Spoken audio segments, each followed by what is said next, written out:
final conversation for today. Parents, you want to listen up. We're talking about kids and tablet time, technology time, phone time, whatever you call it. We have with us on set Dr. Mendez, who is a neuro-pediatrician, and we have Dr. Kent Novelo, who's also a pediatrician. Good morning. Good morning. Welcome. Good morning. Thank you. So, we are heading into the Christmas season, and part of the reason we wanted to have this conversation is because we know on the top of every child's wish list to Santa, to mom and dad, whatever they believe in, is a phone, a tablet, something that requires screen time. And I know there's lots of science now to tell us all about the impact this has on the brain. So that's what I'm going to do, pick your brain on this issue today. So let's just start off. Do you have individual policies in your own homes for kids and screen time? Of course. I think it is very important, especially at night. Okay. Especially at night. I think that 1 hour before going to sleep, it is very important that one tries to stay away from the cellular, because even the screen really provokes abnormalities during your normal sleep hours, So it's very important. But another occasion is for example, when you are at the dining table, it is very important, the communication between everybody, and try to really abstain from it, Yeah. I mean, just to name two of them, Yeah. But yes, it is very important, because right now, well, we are living in extraordinary times. I mean, technology is just pouring down on us. It's cascading on our brains. Yeah. So one way or another, it really provokes that we don't have that ability to communicate, and a personal interrelationship, which is very important. Now, I know from speaking with parents that it's kind of one of the things they guilt themselves about, but also can't stop, that they allow the kids to use the phone or the tablets because that's all they want to do. And I guess in my generation, it was allowing us to watch TV a little longer, and probably before that, it was to do something else. What's your advice to parents as to the effects that it has on their child's developing brain? Well, to begin with, we do have guidelines, and when I say we, I mean the American Academy of Pediatrics, the Canadian Pediatric Society. So we're not reinventing the wheel here. These are established norms already, based on evidence, based on studies. You asked a question earlier. I don't have young kids, they're adults, but yes, we do recommend that parents follow these guidelines. And one of them was what was mentioned a while ago: 1 hour before sleep time, no screens whatsoever. Other guidelines, for example, and I'm just throwing this out there, kids less than 2 years, and I know I'll be bursting some bubbles here and throwing a bucket of cold water, but kids less than 2 years should have 0 screen time. No screen time. Zero, yes. Not even one little episode of their favorite cartoon? Not even one. Why? Good question. Again, first, there's absolutely no study that supports or provides any evidence of benefits of introducing technology to kids less than 2 years of age. On the other hand, there's a lot of evidence out there that supports that it may delay stuff like speech development. That's number one. Reality is this: kids less than 2 years of age cannot, for example, if you show them a 2D representation on a screen, they cannot correlate that with 3D objects appropriately. So for them, Peppa the pig who sings and dances and wears clothes, and I tell my the patients in my hometown, when you go to shipyard, your kid is probably waiting for the pigs in shipyard to be dressed and singing and dancing. So they can't differentiate. Exactly. Okay. Right. But okay, so we're talking about less screen time, and like I said, I feel that parents already feel guilt about allowing their kids to use technology, but it's also fighting a trend that exists. Everybody, adults included, have very uncontrolled exposure to technology. I'm guilty. Sometimes I catch myself and I have to say, put your phone down, because I hadn't realized that I've tuned everything else out. And I'm sure children are no different. But what is this doing to our brain? Yeah, that is a very important question there, Marleni. What happens is that we have, let's say, we have evolved, and this all of this technology, modern technology, is just pouring down on our brain, that we are saying, neuroscientists are saying that we have ancient brains living in a modern technology. Okay, so by nature, we are creatures seeking information by nature, and that is really basically done because of our what we call the reward system.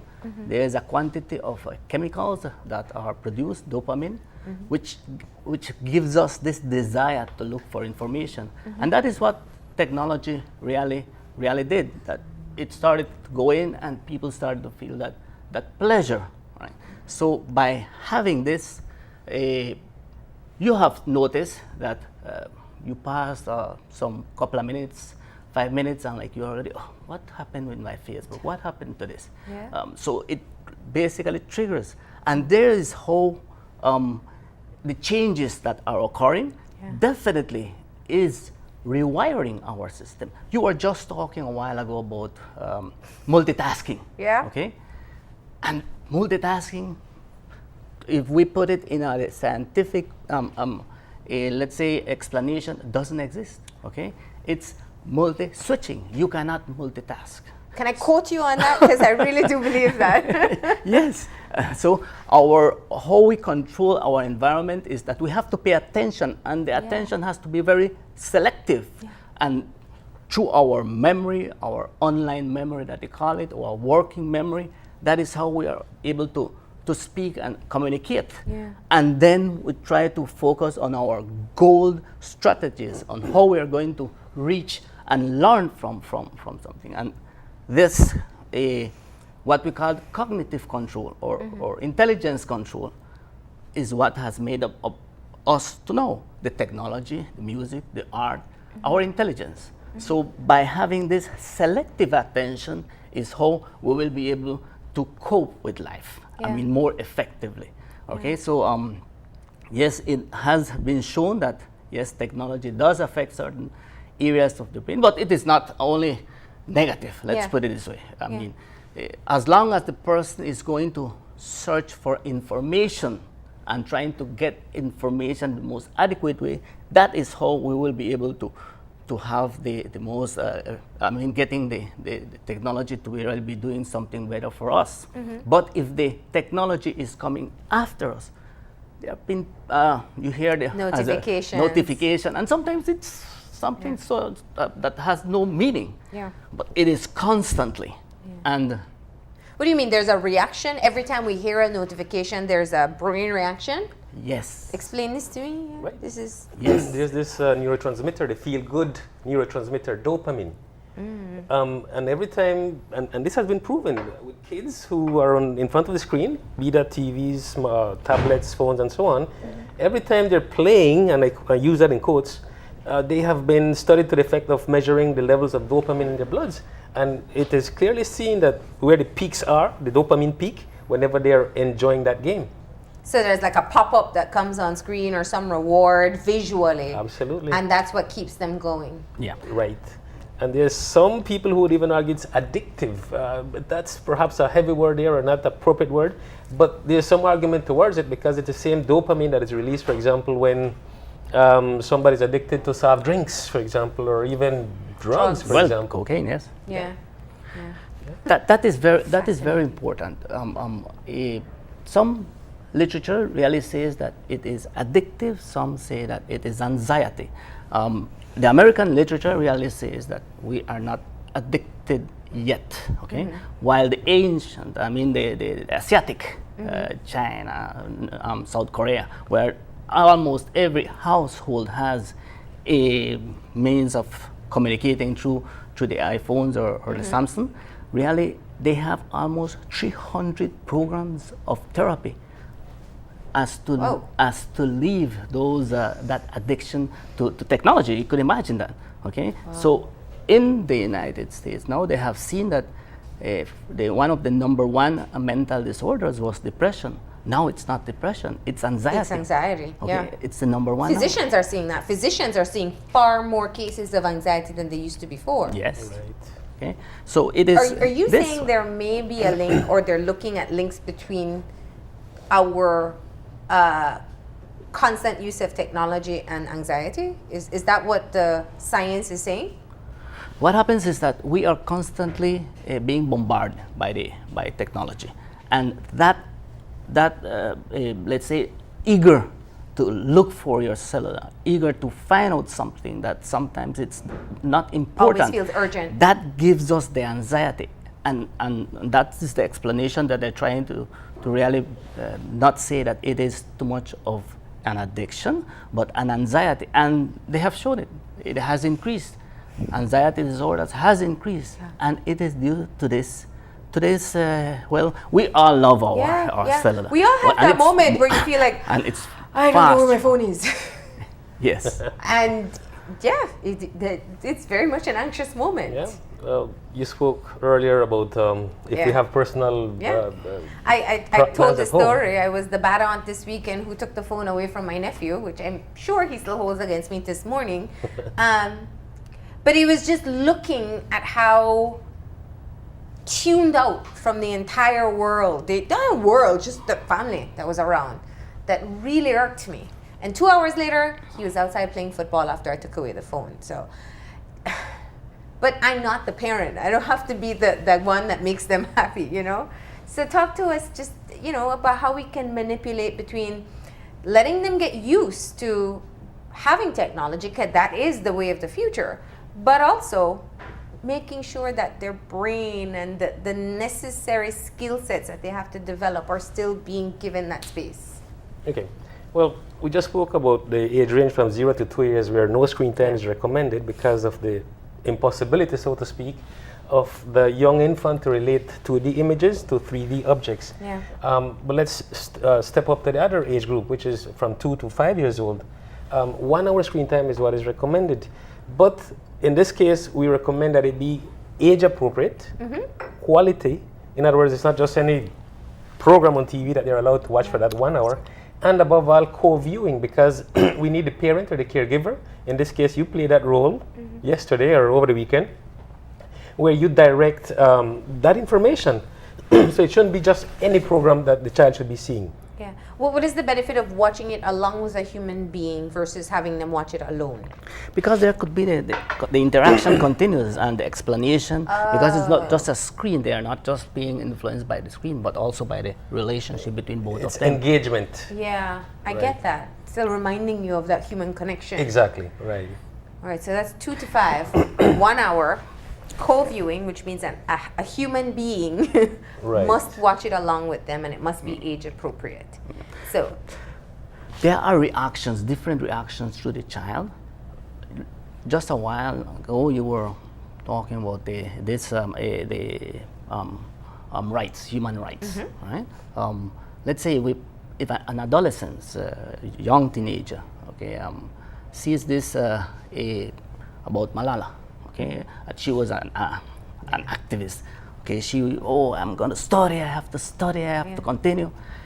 Any teenager his immediate reaction would be, yes, you could do it. Continue. You will do it.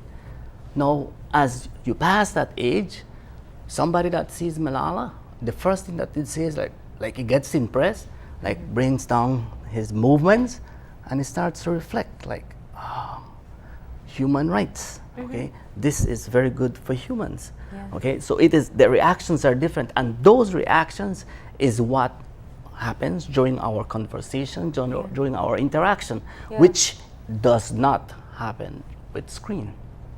I see that. So that's where we're learning to continue to interact and respond essentially to each other as human beings. So when something happens on the TV and I'm watching it right now, there's no real it's not connection taking place. It doesn't form the values of life. But if you and I watch it together, if somebody's watching Open Your Eyes with you right now and you say, yeah, that makes sense, or, oh no, we made our 1-year-old watch too much Peppa on the phone. Right. That's a different interaction, because yes, you're seeing us on TV, but you're also interacting with another human. That is correct.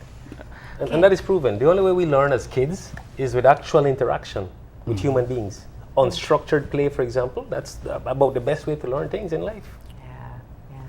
All right, so we went 2 to 5. What's above that? The policy or the recommendations are, as long as it doesn't interfere with sleep, exercise, it should be limited in time and content. In other words, parents and the teenager, in this case, if it's a teenager or above 6 years, should decide.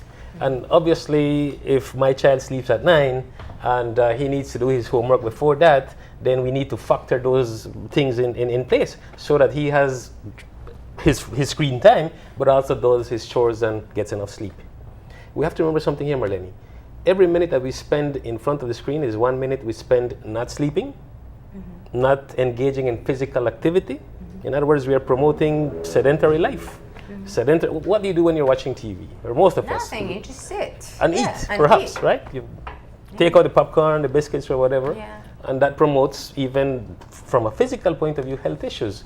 So if you're watching TV, you're not burning calories. If you're eating whatever it is, popcorn, biscuits, you're adding calories to your body. You're gaining weight. And with weight comes perhaps obesity.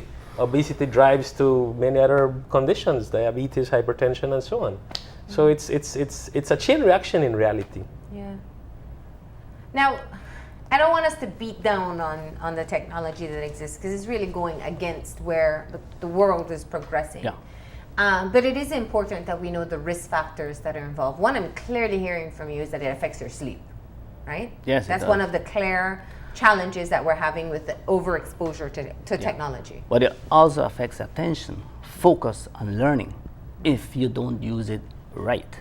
Yes, if you don't, as I was saying, if you don't go and look for information, if you're not seeking information, but if that information is going towards you, let's say those video games, okay? I mean, one is not seeking or learning to, what are we going to apply those games, fast cars or those violent. It has been shown that it does influence the chemicals in children, and it has been shown that some of them are a little bit more violent than others. Okay, so in one way or another, yes, it's going to have a big impact on us, but it is the way how we use it.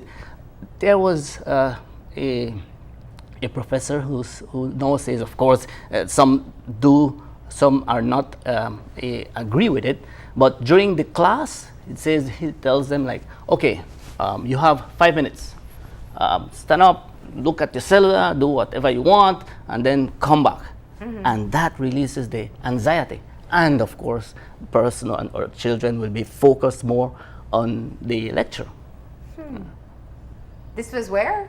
It was in LA. In a college? In a college. Wow, Okay. that's an interesting take. Very on interesting. things, yeah. And here we don't use too much technology like how it is done in South Korea. I mean, everybody over there has their cellular and engage on it, no? So technology really has penetrated society so fast. Let's say television, phone, it took more or less about a decade to penetrate what we call 50 million people. When it penetrates 50 million, that is when it penetrates society. Now, the website, okay, the web internet really took 4 years, okay. Now we have YouTube. It took 1 year. Then we have the birds, that cartoon, The Angry Birds. Angry Birds. That Angry Birds. Okay, it took 35 days. Wow. Now we have Pokemon Go. That took 5 days. Wow. Okay, so that's how Rapidly, fast that has come in our society, and the programs really are penetrating, and it does cause that desire to be in it. Yeah. That desire. Okay, and that is the bad part of it, that if we desire to seek information, good, adequate information at a certain quantity of time, yes, it is good, definitely. What about communication skills? Definitely affected. How? If you can't, we already said that in less than 2 years, screen time affects the capacity to develop speech. So if you can't talk well, you can't communicate well. Yeah. Right? And there's this thing, I get this from parents a lot of time, and perhaps this is addressing your concerned about the guilt trap. Yeah. I see parents, for example, very proud that their 1-year-old is a master swiper. Yeah. They swipe that screen like Yes. better than I do, because when I swipe from here to there. Kids swipe from that little space there. Yeah. But the fact is this: swiping does not relate to in any way, form, or shape to actual practical life skills. I don't think your company has any swiper position. It doesn't translate, not even to being school ready. Yeah, Okay, that's so true. to the guilt trap, please know that as a parent, you're not doing your child any good. So it's like, and example I give my parents is that if I have an object here, a sharp object, and if your baby cries for it, a knife, for example, would you give it to him or her? No, doctor. Why not? Because you're going to hurt your child. It's the same thing with the screen. You're not seeing blood. You're not seeing any pain at that moment, but it can transfer to problems in later life, like communication, speech, attention, for example, sleep disorders. We already mentioned the predisposition to obesity by being sedentary just in front of the screen. One of the separations that they have done with children is the intelligence, and there are two main mindsets. One is the fixed mindset, and the other one is that the growth mindset. Children that are too much engaged with the computers, it has been seen that they are fixed mindset. They believe like in appearance. Oh, I want to appear smart, okay? Or I have this is the intelligence that I have, okay? But the other children that are more engaged in communication and relationship, Human reaction. they are more growth mindset, that I need to study to be better. I need to work hard to be better. And in school, I need to study a lot. So those are two that's main. a resilience factor too. Because if Yes. I feel that if I have a fixed mindset and I'm not doing well in school, I believe I'll always do poorly in school. Exactly. But if I have a growth mindset, then I kind of have the resilience to push, to work harder, to do more. Yes, to do and you better. fall and you continue. You have that persistence. And the And you're saying- flexibility to realize where you're doing bad or wrong. And so what you're saying is too much technology, too much screen time leads to a fixed mindset? It has been shown that it's more frequent in children where fixed mindsets have been detected. Wow. Right. It cuts down on flexibility, creativity. Wow. Okay. Now I understand the equation to the sharp knife. This is fascinating. What other news story? Because I know that the research on this issue is ongoing, because technology has been growing so quickly and has become so widespread that we're just learning as we go along. What are some of the other new things that we're finding out? Well, the main issues have been how really it is affecting areas of our brain that are, for example, the frontal part. The frontal part of our brain is the part that makes us behave different. It is. I'm right now sitting with you. I'm okay. I'm relaxed, and having a good conversation, looking at everybody. But if I was in a party, okay, I would be all hype up. Yeah. Right? A different type of reaction.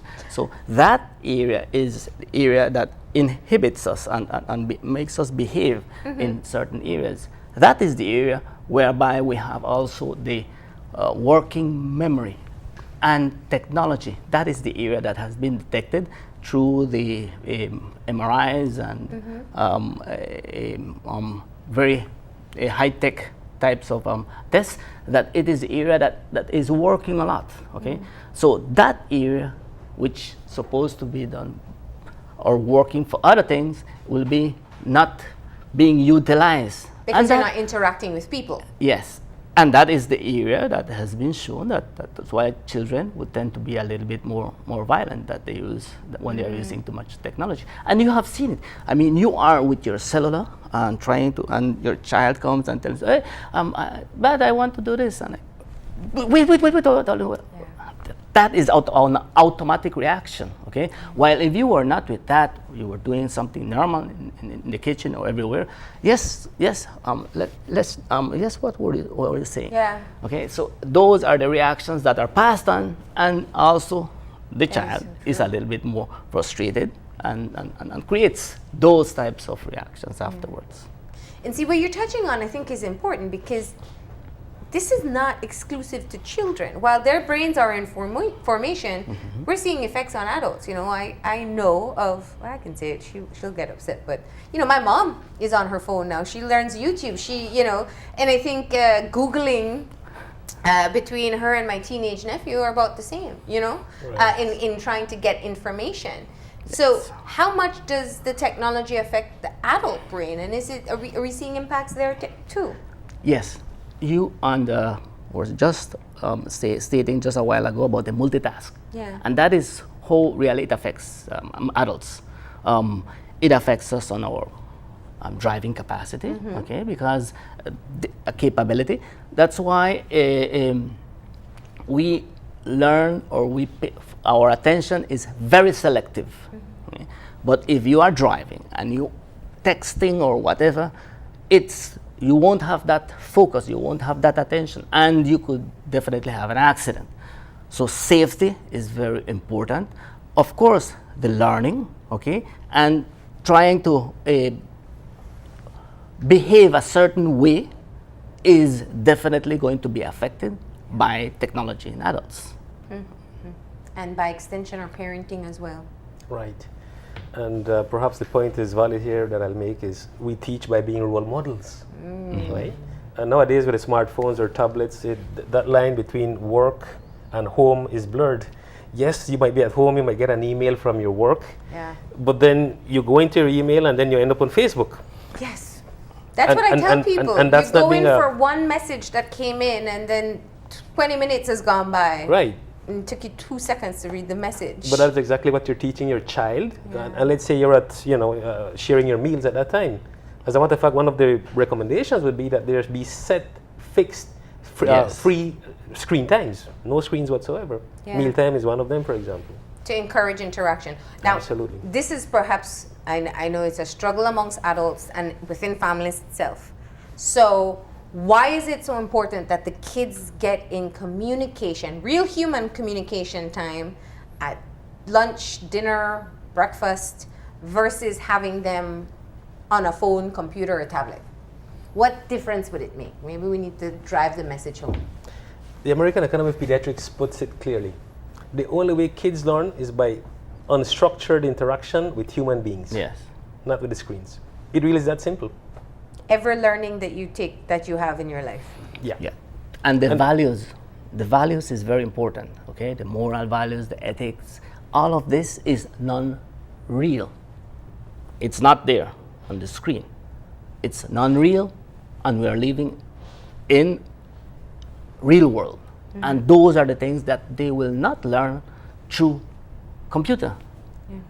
Even the e-books, for example, books nowadays, yes, you can swipe and you can pretend to be turning pages in the e-book, but that sensory perception is in no way the same as when you have a real book in your hands. You can turn a page, you can smell it, you can bite hold it in your hand. Yeah, biting it may not be a bright idea, but these are things you can do. Slam it shut if you don't like where the book is going. Right. So that sensory perception is not the same when you have an e-book compared to a real book. And you learn by turning pages, smelling that fresh print. I say that all the time. I still prefer an actual book versus an e-book. No, everything is like, what is the capital of Italy? Google it up, all right? So what about retention? How much do you retain when you're getting so much?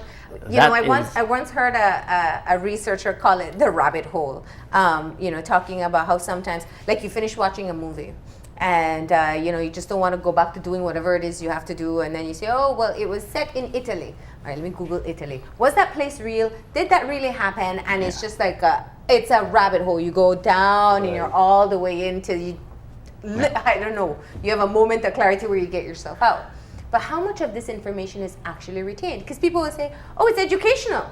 Yes, but it is superficial education when you Google it up, because it only goes to the frontal. It doesn't area of our brain where we have our what we call now online memory, but it doesn't go to the other part of the brain where it is retained.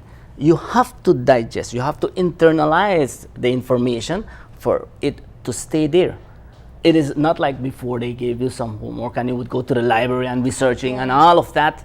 That trying eager to get that information, that would make it stay in the area of the memory. So if the child, or if I do, Google Italy, and then I sit in a conversation with you about your trip to Italy, that is more, I will That is retain totally that different. more Right. than just having read it and go, oh, that's cool, Right. and move on. That's it, and you move on. Yeah. Basically, you move on. Yeah. And that's the positive side of the digital era we live in right now, because you have information available.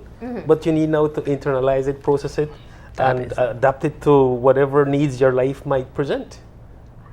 So no matter what, you need that human interaction to internalize whatever it is that's happening online. Yes. We didn't even touch on the social media aspects and what it does to our kids and their perceptions of self. And I know that's a big one as well, for young kids being Yeah. exposed to the judgment of the world. Yes, and that is where the pediatric associations worldwide have been pushing to definitely try to make Facebook. Facebook was this messaging a part in the Facebook. They were allowing it for children less than 6 years. I remember that, and then It went the to 14. pediatric association. Yes, exactly. All right, and it was due to this bombarding by these associations that no, it is not right. So it is over 13, 14 years now. Okay, so it has been seen that it's going to affect, and of course what Facebook and they want to do is profit. All right, but it has to be in a measured way so that it doesn't affect human beings and children especially. All right, so Christmas lists are out.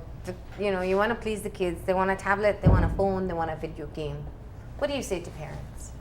I mean, are you really going to tell them don't buy it? What's your advice? I understand your concern, but by the same token, I'm a believer of evidence. You can't go against that, and the evidence is out there. If you use it judiciously, if you use the screens in an appropriate manner, it is good. It is positive. We're not arguing against it. So my recommendation would be just use it as per the guidelines that we have shown on the screen already. Yeah. I mean, to seek information, to be there with the children, and not them just going through the entire web, no? Okay, all right. Anything else you'd like to share with parents that you think they'd benefit from in knowing and understanding about technology and their child's brain? Well, first of all, we don't want to really sound like we are against it. Right. You know, we're not, because it is a very, very, very powerful tool, but it is the way how it's going to be used, and make them use it as to really benefit from it in their knowledge, and that they do have certain hours that it is limited on them, no? And my recommendation for parents would be that to prepare a child for the real world, please try to avoid the online world from consuming your child to the point of him being dysfunctional and incapable of relating with the offline world. And that goes for teenagers as well. Yes. All right. Thank you so much for coming in. This was a very interesting presentation, and we'll be sure to share it with you online so you can reflect on it as well. We all understand that technology is a part of our lives. We just need to know how's the best way to use it and not damage ourselves or our children in the process. Thank you. Thank you. We're going to go ahead and take that final break now, and when we come back, we'll have the final segment of our show, so stay tuned.